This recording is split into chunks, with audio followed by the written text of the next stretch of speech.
living a spiritual life is not a checklist of like, okay, now I've taken care of the relationship with my dad, with my mom.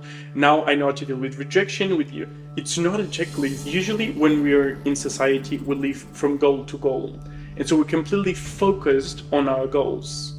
And we completely miss out all the possibilities. It's almost like the horses with the things on their eyes. Like we want to get from A to B, and oftentimes we can get to B, but we lose all the other innumerous possibilities. Yeah. The step from going from intelligent is to go to being aware. Mm-hmm. Then you are aware of everything. You can be happy, you can be sad, you can feel empathy, but you can also feel, you feel your individual masculine power of direction and your mission in life, and at the same time you're receptive to all of life. And that is, the beauty of the journey. And as you say, it's not something that just happens and you're always there.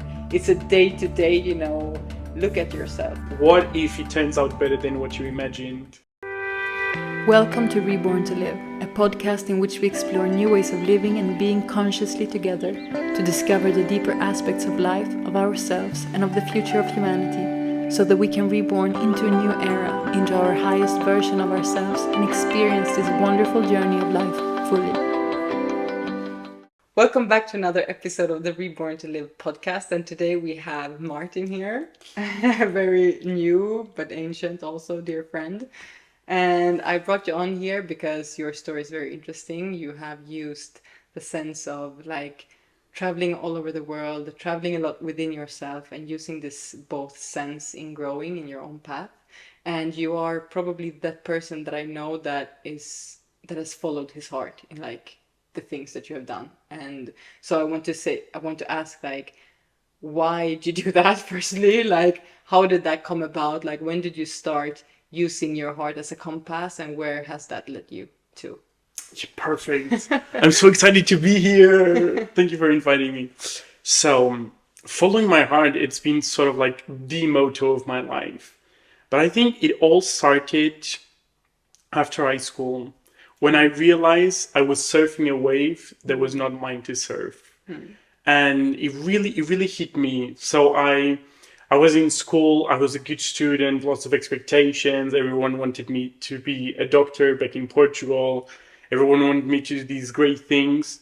And so I was just following. I wasn't even paying attention to myself. I was just following whatever people thought I should do. So I was applying to Oxford, great university, whatever. And then I get the first big failure of my life, which is not getting into Oxford. And so I leave my high school thinking, I'm going to go to England, I'm going to be the best student, continuing this path. And when I get this first huge failure that for me was the end of the world, I spent 2 weeks depressed. I decided, no, I need to do something different. I need to do something for myself. And I didn't even know what I wanted to do. When you're when you're 17 or something, you don't even know. So it was the first time I gave myself time. And giving myself time and doing a gap year, so I took a year out. I traveled all over the world. I had the most amazing experiences. This really allowed me to connect with myself and connect to my heart. Because how can we follow something that we don't know what it is? Yeah. And so it was all about giving myself space to find and ride my own wave. And not just finishing high school, going to university, marrying, getting a dog, getting a house, and and retire. And then I start leaving when I retire, because then I'll have enough money.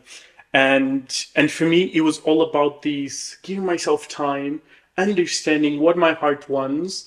And it started a journey that took me all over the world. So it's been incredible. It's been a journey. And what was the first moment when you felt perhaps that fact of not getting into the top university and not following that path, when you were on travel by yourself, do you have one of those moments when you realize that was actually a gift, from the universe? Because oftentimes that's what happens. We feel like something is a failure, but in reality there's something that is much greater that is awaiting us. And so did you have a moment of realizing that? I did. It was probably, I usually say it's the lowest and the highest point of my life at the same time. So I was in Indonesia. That was my first trip. I just turned 18. I went to Indonesia, to the other side of the world. I took 3 days to get there. And I was diving. I was doing the thing that I love most, which is diving in the sea, the best sea in the world. It's amazing. And I got really ill. I got really, really ill. I got dengue fever. And so for 2 weeks, I was completely knocked out. And there was this moment, and I have this moment guarded inside of me forever. It's been 2 weeks of not eating, only drinking water. I was completely exhausted. And I go to the jetty where we usually go with a boat to dive in all these different places. And I walk on the jetty at night. No one was there. It was just like a starry sky, really like in the films. It was so beautiful. And I was looking at the stars, and I remember thinking, why am I even living? Like, what's the purpose of all this? I was really, really low, not only physically, but also mentally. And you know, when that thought just passes through you, I could just fall, I could just fall forwards, and I would not have the energy of coming back from the water. And nothing mattered at that point. It was really like, I don't care about my family, my friends, anything. And suddenly I get this insight inside of me of like, no, I want to live. And this was like sort of like the real decision that I made in my life. Like, I want to live. And that moment was so empowering. It was so strong. It was so deep. And it was the moment where I decided, it was sort of like the start of this great journey. It really, really started there when I said, I want to live. So it was like the turning point of my life. The point where I was like, okay. And from that point on, like, the trip took a huge turn because I was just there for the diving. And I realized then, because I couldn't dive, that there was a community there, a community of indigenous people in this tiny island in Raja Ampat, almost like Papua New Guinea. It was such an awakening from this little seed that turned into a big seed from all these travels that I'm doing now. But this connection with what human beings are at their root, it was very powerful to me. It was this moment. And so you went on a journey to try to understand what are the roots of human beings. Yes. And so you mentioned that there was this indigenous people, so you were interested also in indigenous tribes in order to answer that question. So I know that you went to the jungle also. So instead of going back to Indonesia, you went to like directly to the Amazon jungle to spend time really with an Amazonian tribe. And I think that is probably like the most opposite from what you said in the beginning of like this kind of wheel or rat race or this expectations that we have in the Western society of like how life should look like for a normal, successful human being, and the going to great university, working, which I think is quite evident in society now that system is falling apart. Like, it's not many people who are falling into that anymore. It's really easy to see through that it's not something that is working for everyone, but perhaps not even for no one. And yes. So how was that like in comparison from growing up in Western societies and trying to find like the roots of humanity and of our shared humanity? What did you find? What did you learn? It's really interesting because I never thought of it as in like, oh, I want to meet the roots of humanity. It really became from what I would say it's more of like a selfish process. I was like, okay, it was very simple in my head. I want to be happy. And for me, happiness is freedom. And to be free, I need to get to know myself. Okay. And all the inner blocks that I have. And then in Indonesia, I contacted with these people and I was like, man, there's nothing that compares to the glow of the eyes of those kids. You know what I mean? It was really like genuine happiness, freedom. It's just the village and the ocean provides everything they need. And then I worked for a bit, etc., etc., etc. And when I decided to go to the Amazon forest, it was sort of this. I wanted to contact with the part of me that is grounded on this earth. Do you understand? And then understanding that these people, these tribes all over the world have different ways of getting there, but it's all more or less the same thing in the end of the day. This glow in their eyes that shows in different ways, but this deep connection and deep presence That's why I love tribes, because they really connect you there. They're almost like they become such a part of their environment that they are like almost channeling their environment, which is what you see like the difference from mountain tribes or Amazonian tribes or ocean tribes, but they really learn to adapt and learn to become a part of their environment, which I think is why they also, you know, they have such a this deep connection with the nature, saying like there's no difference, like we are nature and we are here, we are like antennas learning to communicate with all of that, which is where I hope that, you know, also our Western societies that sadly has been so cut off from all of this, and which is why we are also acting as predators, you know, on this planet, because there is this disconnect. And so they have a lot to teach, I think, of, you know, that shared humanity. For sure, for sure. It's beautiful. Being with a tribe it's beautiful and challenging. It's not like for me, it was very romanticized in my head, what's being in a tribe. And then I was there for a month and I was like, okay, this is intense. Because we are disconnected. We're very used to a different kind of comfort, where all our needs are very easily met.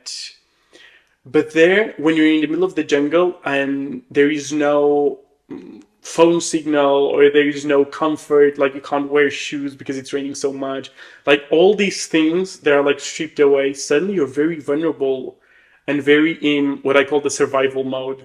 So you really get in contact with that primal essence of your being, which at start is very, very, it's hard to manage. For me, it was really hard to manage.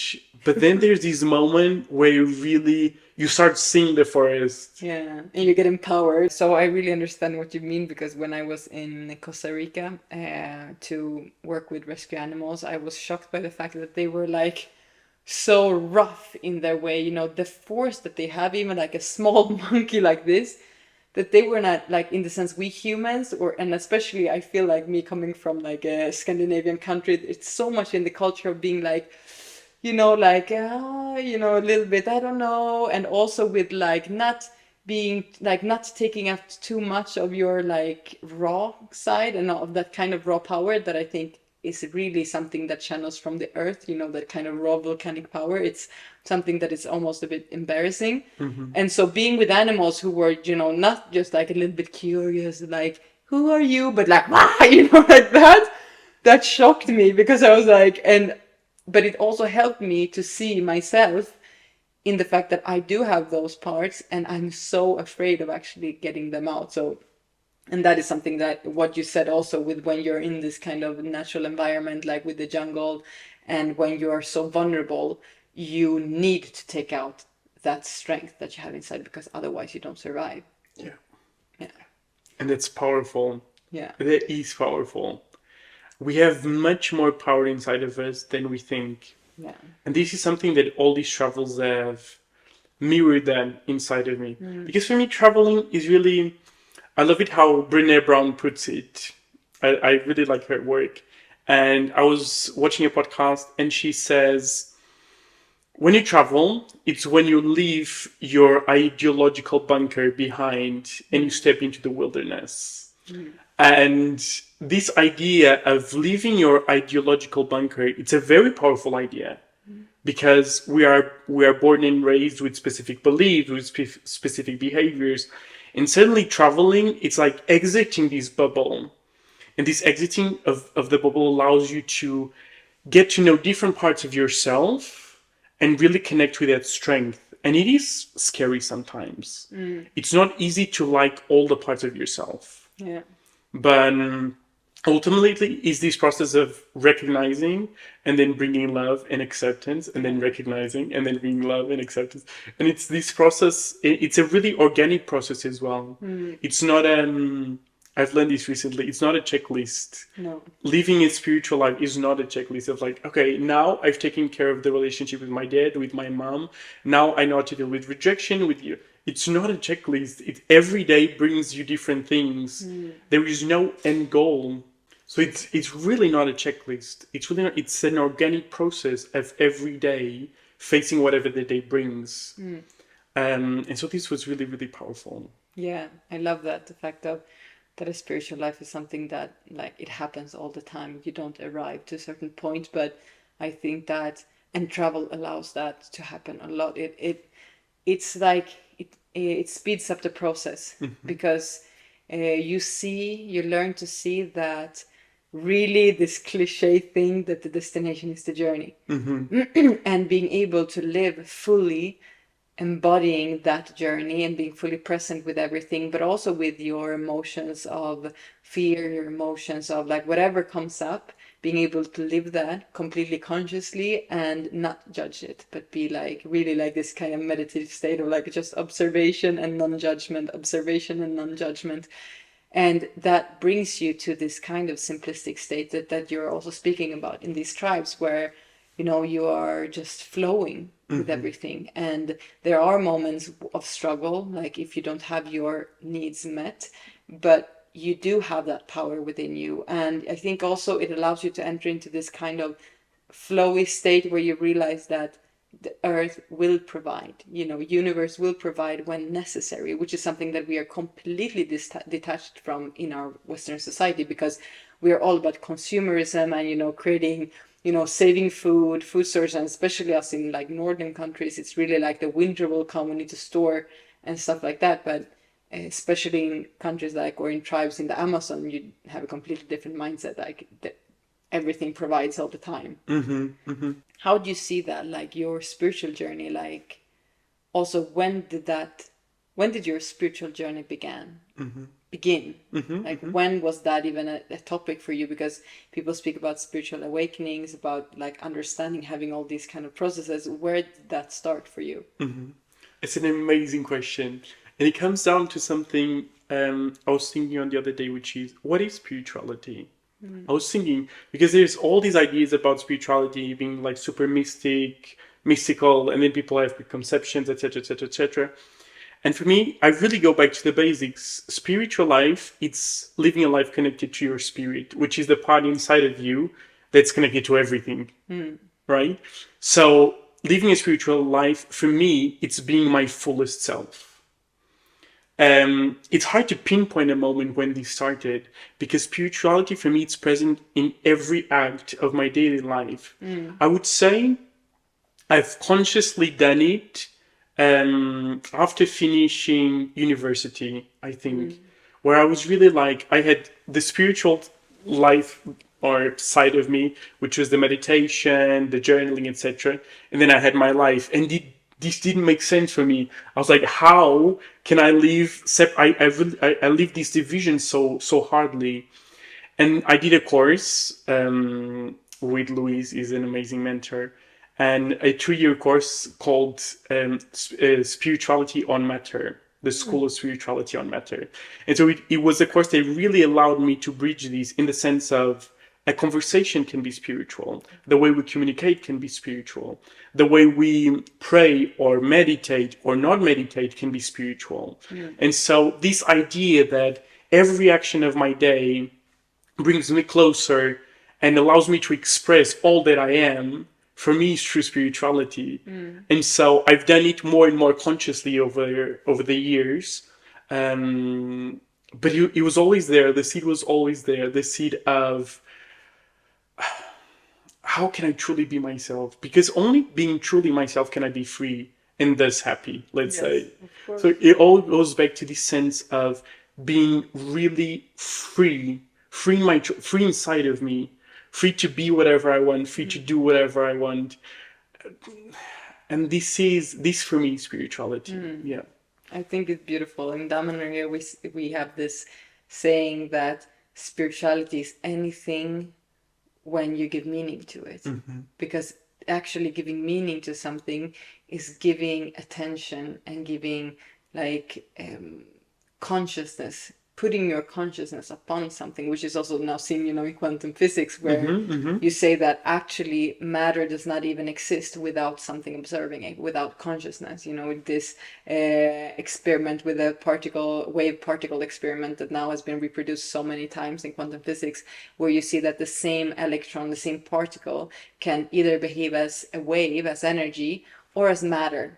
And it only boils down to the observer. And so, and if there is an observer, because if it isn't, it behaves like energy, like a wave. Matter does not exist.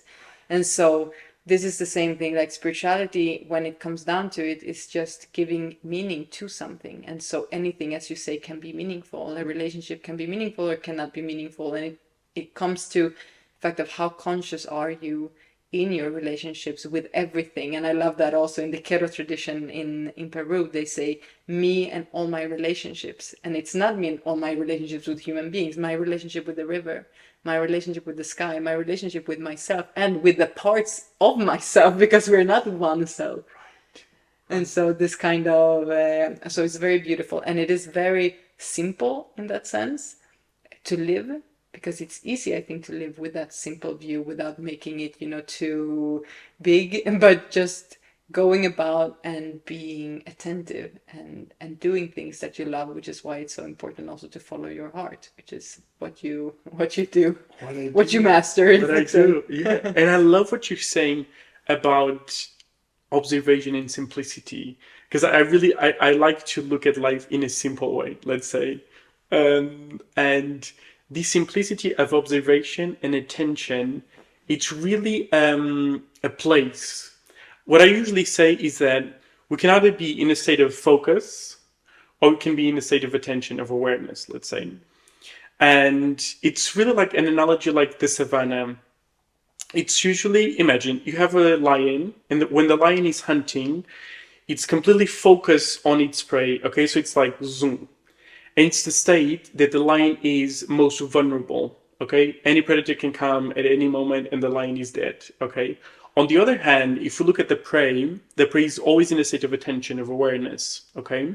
And so at the smallest sounds, the prey will look. And this is really, really the thing about focus and awareness or attention, because usually when we're in society, we live from goal to goal.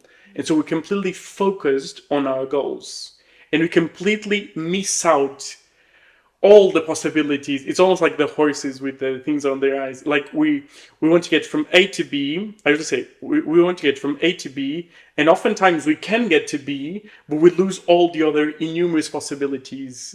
They could be way better than what we imagined. And so I really like to change my awareness and my attention into a state of awareness and attention rather than a state of focus. And this really allows you to understand the beauty of life and the beauty of yourself as well. It's simply about observing everything that arises from within you and from other people. And then you start following.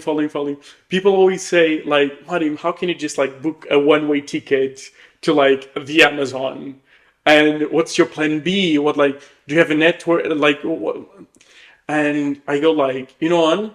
I'm simply in a state of attention. I usually say I am yin on the outside.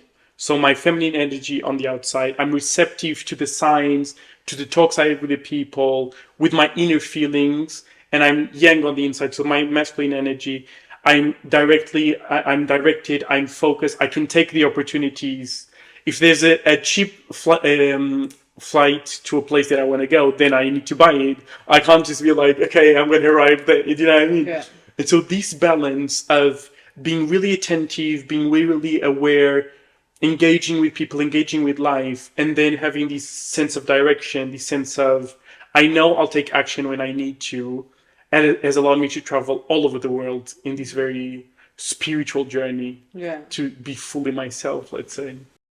So you're speaking often about this yin and yang and the need to balance our masculine and our feminine energies within, like, how do you go about that? Because you speak about it as something very natural within you. Do you have any techniques? Because I know that there's many people who want to do that, but how do you even recognize in which state you are in to change? Right, 100%. So to train on my feminine side, so my yin energy, I train active listening. So it's basically everything that you associate with being receptive, okay? So I'm listening to you, I'm actually listening to you, I'm not just hearing you. And so I asked open questions, I am interested, I have this aura of interest for the other person, for life in general. And how I practice this is talking to people from all kinds of backgrounds, all kinds of, and the key here is really to remove the judgment. And I think this is what's the hardest for people, is like listening without judgment. Nothing is personal. Nothing is personal. And when you realize this, like, you become truly free. But just listening to the other person, removing the judgment. I often like also to do this exercise of doing different things. Just going on the street and doing something that I've never done before. Because when you do that, you are God. I love this quote. They have it here in them, and they were like, when you do something different, you are God, because you're connected to your essence. You are creative. Yeah. And so this, to train my yin, I do that a lot. Listening, removing the judgment, observing. I do a journal every night. And so observing myself without being hard on myself. I need to be my best friend. I need to be my biggest supporter. And so when I write on my journal, I just write what I'm feeling without judgment. Okay? So this is how I train my outer yin. Okay?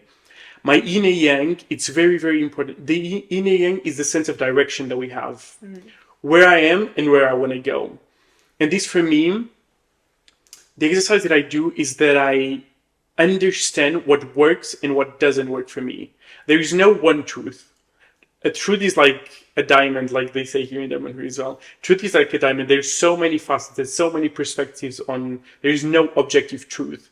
And so what I like to do is I like to see what works and what doesn't work for me. Okay, working a 9 to 5 works for me, maybe not. Traveling to this place now works for me, I think so. Okay, am I comfortable with this conversation? Yes or no? Works for me, doesn't work for me. And so when I start realizing what works and doesn't work for me, regardless of what everyone else says, like, do I feel like screaming in the street? Let's go on an extreme. Do I feel like screaming in the street? Yeah, that works for me now. And so maybe I'll just say something like loud, breaking the stereotype, breaking the belief cage that I'm in. And so I really like to do this exercise of understanding what works and doesn't work, and then acting on it. And that's the hard part as well, because sometimes we actually know what we would like to do, or we know what we would like to say, but we don't take action. We're afraid of being rejected. We're afraid of being humiliated. And this is really where vulnerability comes in.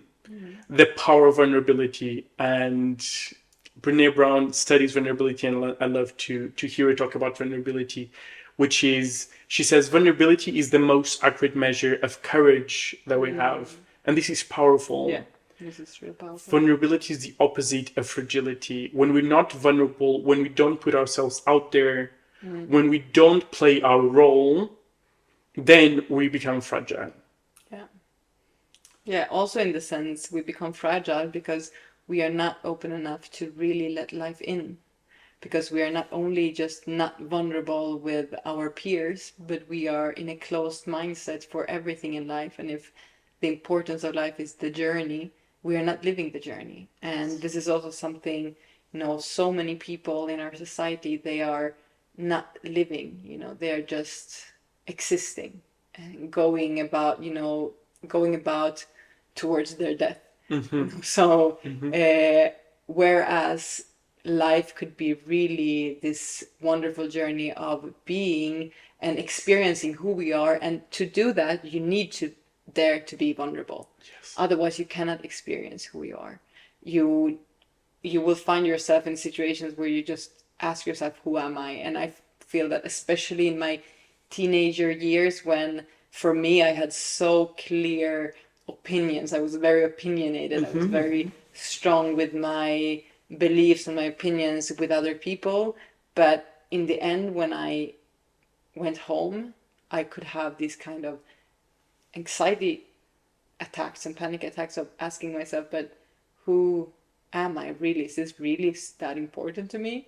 What is this show about? And this, I think when people speak about spiritual awakenings, these are the small questions and the small, let's say, nudges that start to enter your mindset, which is why sometimes there's a scale that you say that intelligent people are, more less happy, but that is not true at all. I think that you see all the facets of life, but the step from going from intelligent is to go to being aware. Then you are aware of everything. You can be happy, you can be sad, you can feel empathy, but you can also feel, you feel your individual masculine power of direction and your mission in life. And at the same time, you're receptive to all of life. And that is, the beauty of the journey. And as you say, it's not something that just happens and you're always there. It's a day-to-day, look at yourself. And it's a situation-to-situation trial. Like, are you there? Are you not there? And that takes also off a lot of pressure from people. You can, even if you fail today, the next moment you can succeed. And those small moments of climbing the ladder will allow you to arrive to a state where you are constantly in this sense of feeling free, because you feel that you're a part of everything. You feel that you can move with the flow with everything, and you feel that everything has your back because you recognize that you are everything. Yes. Which is why it's important to be your own best friend, because it's like having the universe as your best friend. Yes. I love that. Yeah. It's 100% that. Which peeks into another topic that I want to speak to you about, which is, the power of manifestation. Yes. Because in that sense, you can really manifest your own reality. We talk so much about manifestation. I love manifestation. So manifestation for me is an amazing tool that we're given, which is basically our ability of creating our own lives, which is amazing. And so I love to dive into manifesting, and I love talking about this. For me, manifestation, I usually, we all manifest, consciously or unconsciously, we're always manifesting our existence. And so I like to bring it into my awareness when something is not working. So I'm checking up on myself. Is my relationship not working? Is my house not working? Is my work not working? And when something is not working, I like to sit with myself and start writing down exactly what I want to live in that area of my life. Okay? So I manifest what I want to feel. I'm feeling accepted in my relationship. I feel there's chemistry. I feel whatever. Everything that I want to feel. And in this process, it's so interesting because you realize all the limiting beliefs you have inside of you. Because suddenly you're like, oh my God, I think I don't deserve a good relationship. Or, oh my God, I feel like I need to work hard in order to get results or get money. Wait, I feel like I need money to have abundance. Do you know what I mean? All these associations that we have inside of ourselves. And so I really love to dive in, write in a sheet of paper, everything I want to live in regards to a specific topic. Focus on what I want to feel, okay? And then I release it into the universe, and it's the universe one. I usually say manifestation is like a bridge. Yes, two sides. There's our side, where we clear our intentions, and we set very clear intentions to the universe. And then the universe will decide if that's actually good for us and the timing when that comes. And that comes back again to what is the universe? Yes. Who is the one that decides if it's good for us? And this comes into, the fact of that actually just being a higher part of ourselves, knowing where we want to go. As if we would have this plan before going in of where we want to go. And, we have free will when we come in, but there's this higher aspect of ourselves, which we can tune into, that is helping us a little bit. Okay, yes, you're a little bit off track. Now you're on track, which is why I think that the power of the heart also in manifesting is so important, because you can really feel when you're going in direction, you really feel that in the heart, if that is a yes. Or if it's a no, and then just act upon that. You need to have courage to act on that, but that really, that little antenna is never wrong. It always brings you to something that will help you grow and evolve. Everything in the universe conspires for our growth. Yes. And when you realize that, suddenly life is not just like a run from hell or whatever. You are helped in every step of your way. Everything is a blessing. Yes. Even though sometimes it's really hard to see it. Yes. You have a car accident, someone from your family dies, someone is raped. It's hard situations. There's hard situations sometimes on our daily lives. But seeing the blessing, seeing the why this is happening in my life, why in the sense of how can I learn from this? Yes. How can I use this for my growth? Yeah. what's the step that is here, like the universe is inviting me to take, then you really step up your game. Yeah, yeah, yeah, I think so too. Also, I think that is also like the blessing that we have to ourselves, even when these difficult things happen. So it's not like, okay, why is this happening to me? Because I am doing something wrong, or am I? But it's really in the aftermath what is important. So things can happen because we are living in a world where everyone has free choices, and you might bump into people who are taking advantage of that, hurting you or someone that you love, or that can be seen also on a global scale. But in the end, what is important is how do you calculate that afterwards? So something happened, how do you manage that afterwards? So if you have a trauma of something, okay, how do you deal with that? How do you look at the situation afterwards? And how do you use your power of manifestation also to change your past? Because as you said, if truth is a crystal, there's always many different facets of how we can see a situation.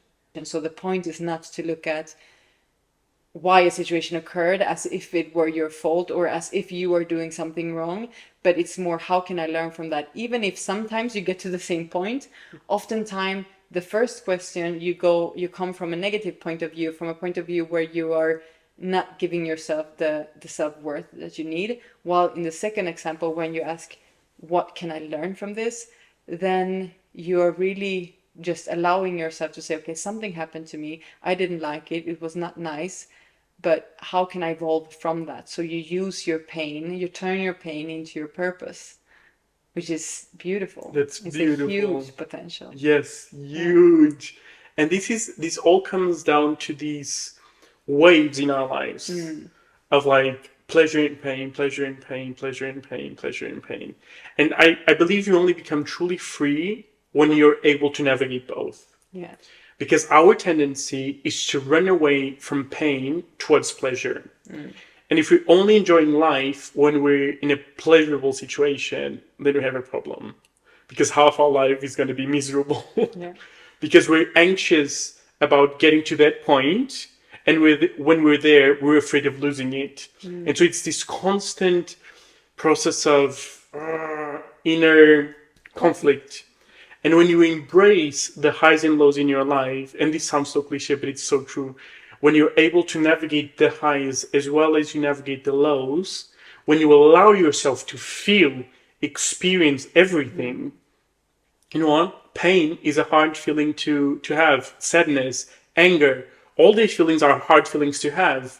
But they're not bad feelings, they are teachers. Yeah. They're the tools that we were given to understand and to learn. Yeah. Because life is made of obstacles, life is made of all these things that sometimes are not in our plans, but can take us to much higher grounds than we ever thought.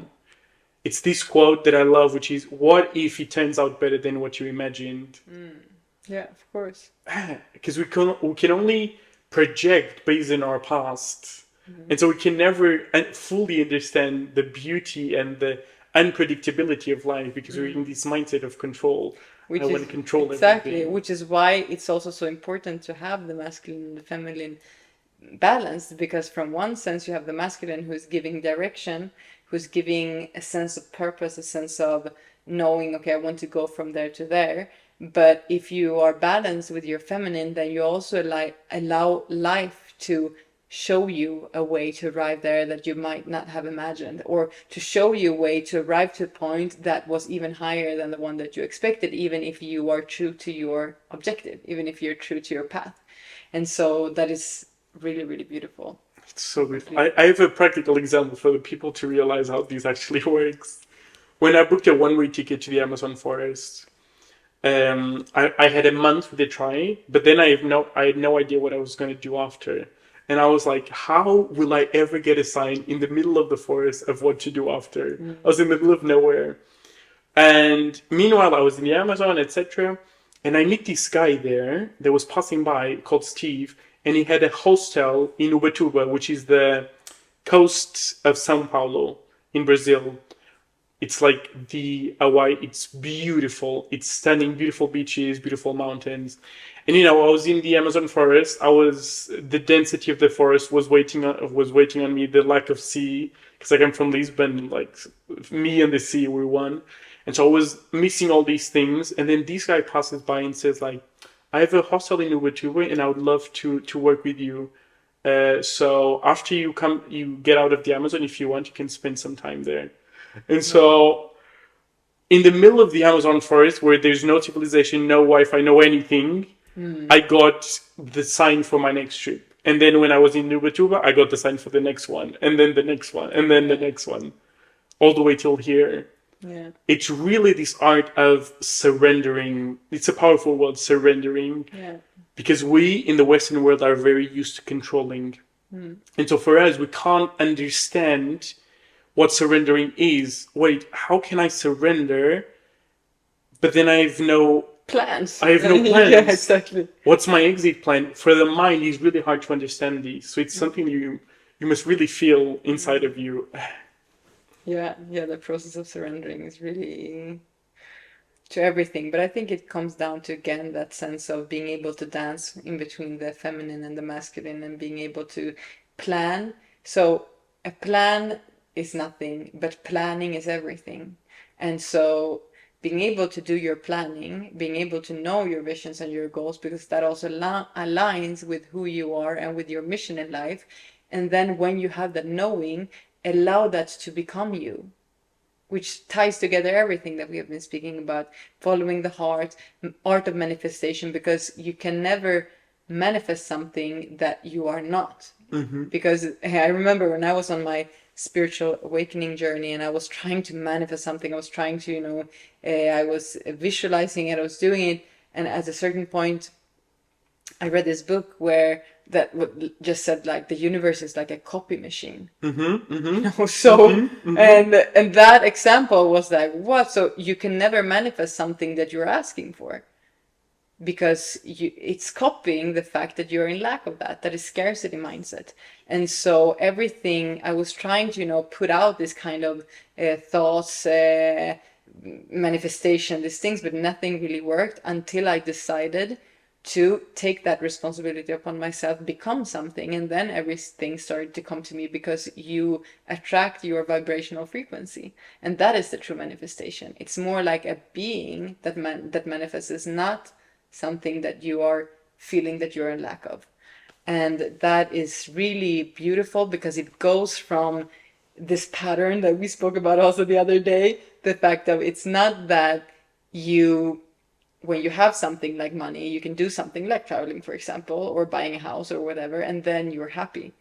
It's more like you're happy, you're satisfied, you feel abundant. And when you're in that mindset, you act in a certain way, you do certain things, and then you have.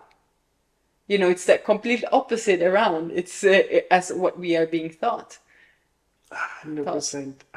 It's this, and I think I've realized this relatively recently, which is when your energy is pointing outwards, exactly what you're saying. If I'm looking, I cannot receive, because I'm in the energy of looking. My energy, it's dispersing, it's all towards the outside.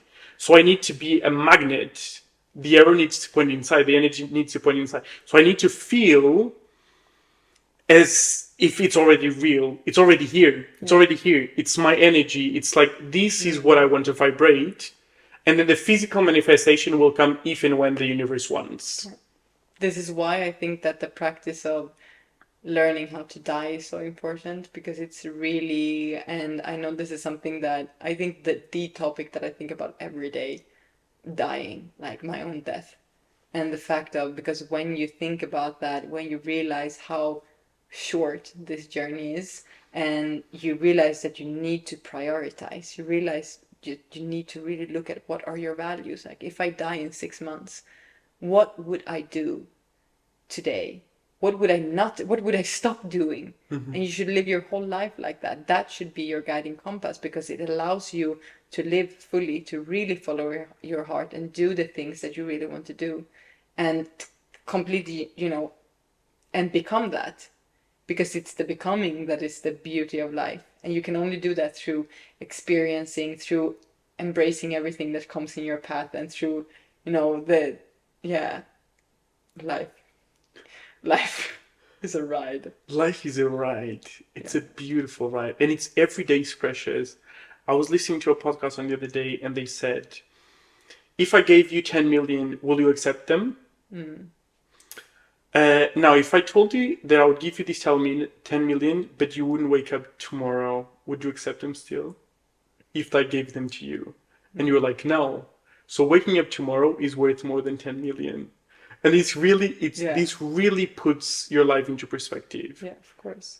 It's really about each day, it's completely priceless. It's this big canvas where anything can happen. Your life can change here and now. You know what I mean? In 10 seconds, your life can completely change. And this brain plasticity to really understand and open space for our lives to change like this. We are not trapped in a job. We're not trapped in a relationship. We're not trapped in a country. We're completely free beings. And these can be like now. I don't need to wait 10 years to be happy. I don't need to wait 10 years to have my dream job or to do my dream trip. I can do it here and now. And this is powerful. Yeah. This is very freeing for the people. And what would your number one tip be for someone who is listening and who feel that they really want to start doing this, but that perhaps feel trapped or feel like, okay, yeah, but I have responsibilities. I cannot just leave. Like, what would you say to a person like that? So what I usually say with the people I work with, I usually say like, first, we need to realize we're inside a cage. Then we need to realize we built this cage. And then we realize we have the key in our hands to leave this cage. And this cage is our cage of beliefs, the limiting beliefs we have.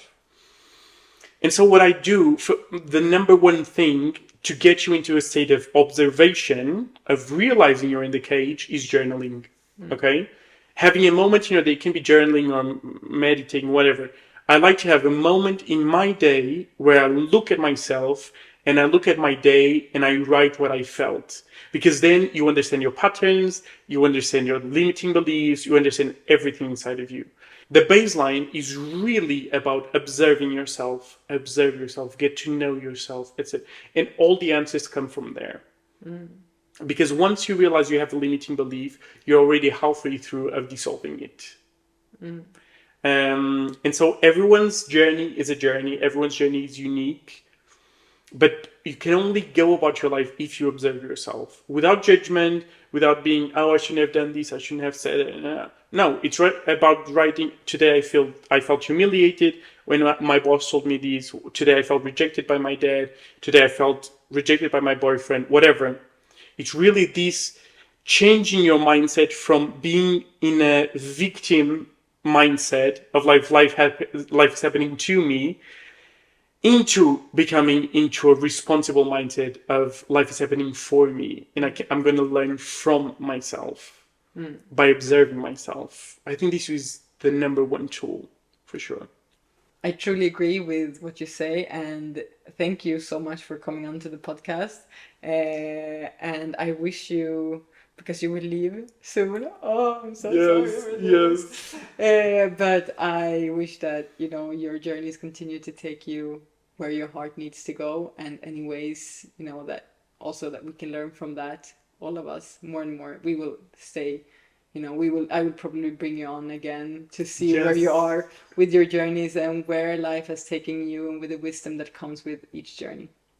Thank you so much. It's been a pleasure. It's really been a pleasure. Thank you. Thank you. Thank you.